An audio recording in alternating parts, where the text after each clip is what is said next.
I've got myself ready for the height. It actually works. Speed outline mode.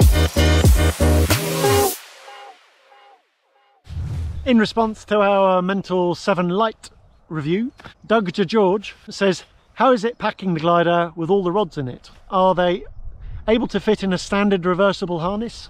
Let's talk not just about the Mental 7 Lite, but all these gliders that have more stiffening and rods in them and end up as a result requiring packing pillows or wrapping around the harness. The more rods and stiffening in the glider and the stiffer the rods are, the more care they require for packing, because if you pack them wrong, the rods will all get twisted and deformed, and you'll end up affecting how the glider flies. You'll affect not only the performance, but actually it's even the handling and even the safety aspects of the glider. A glider like the Mental 7 Lite does require more care. One solution that some pilots use, folding the glider around the harness to avoid any kind of sort of strong bends. So therefore that kind of glider, to pack it inside a standard reversible harness, you can do it, but then you really want to be using the packing pillow or putting something in there. Bosco asks, I assume the Weightless and Strike 2 ultralight pod harnesses are too advanced and unstable for a first pod? Yes.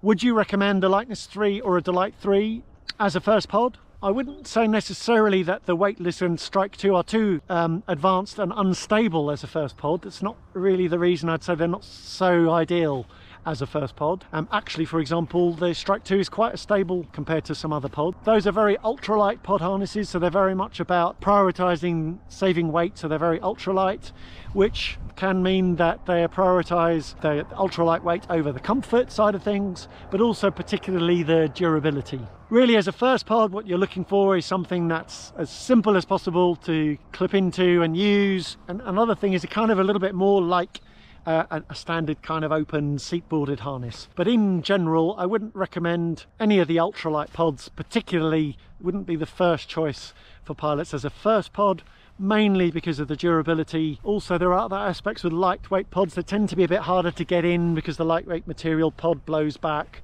The Delight 3, now being replaced by the Delight 4, is a really one of the most ideal first pods because it's just a very easy pod to get in and out of, and very stable and very comfortable, reassuring. The truth of the matter is there isn't one rule to suit every pilot.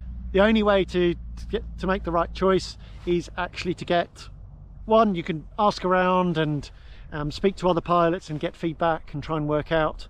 But that's actually one of the reasons we have our match service, and what we do there is we actually talk with pilots and work out what their preferences are in terms of handling. Do they prefer something more weight shifty?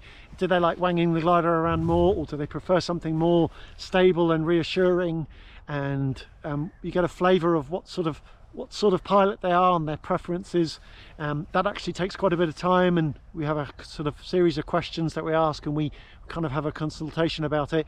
And that's the only way I found that to get a pretty good choice, a pretty good chance of getting the right sort of harness, whether it's a pod harness or any harness.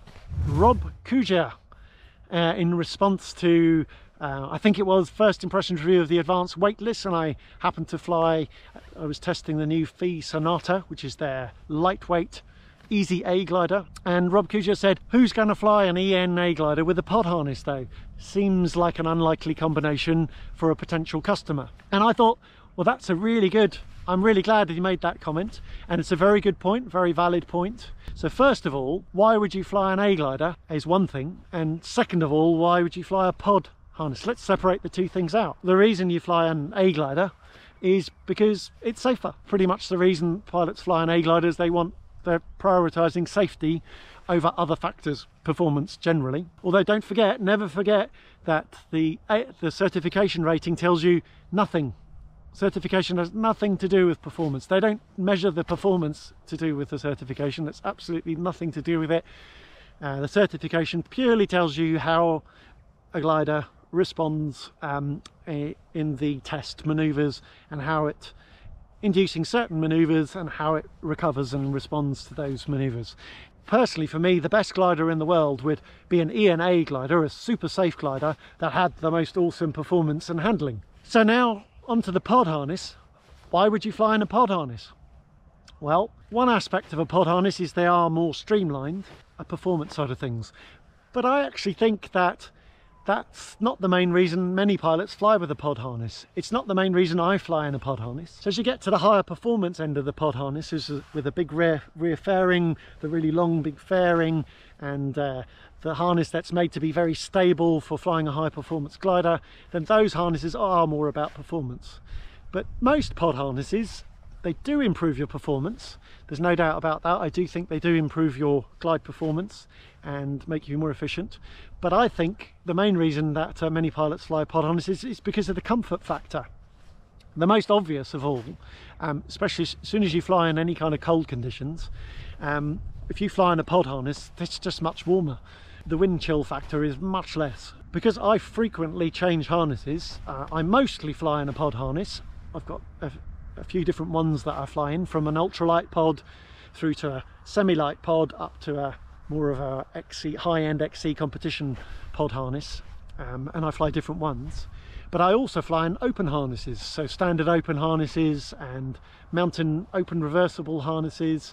So, and I really notice the difference when you're flying in cold air, and you really start to get much colder in a standard open harness than you do with a pod harness. So I think comfort factor is a big factor.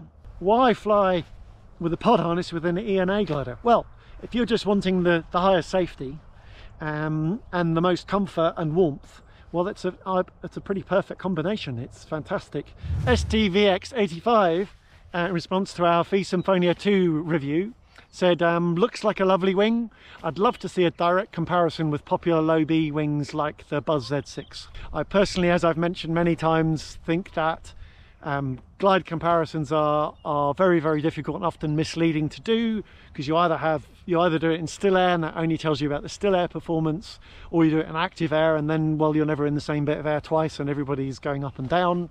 But what I can tell you unequivocally, having flown the Symphonia 2 a lot and all of the low B gliders that you see on our site, including the Ozone Buzz Z6, is that it outperforms all of them. So it very clearly outglides, outclimbs and outperforms them all. And counterintuitively, because the Symphonia 2 is an A and they're a B, the Symphonia 2 is actually more responsive, it's more agile, it's got more energy than most of the low B wings. The Buzz Z6 is a great glider, but it's kind of quite dampened. Most pilots who fly Buzz Z6s who move up realise that it's quite a dampened glider, very safe and reassuring and solid, and looks after the pilot really well, but in some ways it feels almost like an A glider in some ways, but it's definitely I put it at kind of at the lower end of the low B class. It has, just in terms of how its feedback is and its handling, it's more on the dampened side. Yeah, surprisingly, you might find, but the Symphonia 2 has much sharper handling, it gives more feedback, it has better glide, it has better sink rate, more speed, better glide at speed. So yeah, it's better in every way, really. Giving a more balanced thing, the one downside of Symphonia 2 is due to the very complex construction, which is more like a high B glider, with all the sails and the internal construction. It is very expensive, but that's, you pays for what you gets. You gets what you pays for.